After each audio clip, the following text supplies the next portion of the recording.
విష్ణు తన innocence prove అయిందనే ఆనందంలో నీ ఫేవరెట్ నక్షత్ర మేడం ఏం చెప్పారో విన్నావా? ఇప్పటికైనా నేను చెప్పింది కరెక్టేనని నమ్ముతావా అని అడిగాడు. ఎంతో కాన్ఫిడెంట్ గా నిజం చెప్తుంది అనుకున్న నక్షత్ర మేడం కూడా మ్యాజిక్ గురించి మాట్లాడిన తర్వాత కృష్ణకి ఎలా రియాక్ట్ అవ్వాలో అర్థం కాలేదు.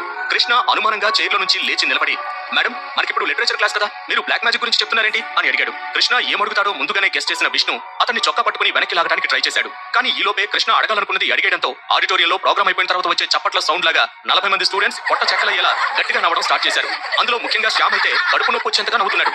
అదంతా చూసిన నక్షత్ర మేడం డస్టర్ ని బల్ల మీద కొట్టి సైలెన్స్ ప్లీజ్ అని గట్టిగా అరిచింది.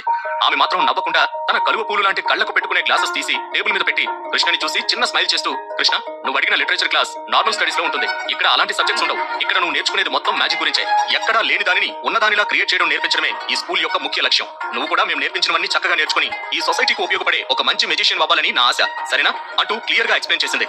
నక్షత్ర మేడం సబ్జెక్ట్ ని చాలా బాగా టీచ్ చేస్తారని అందరికీ తెలుసు. అలాగే ఏమైనా డౌట్ వచ్చినా విసుక్కోకుండా ఓపికగా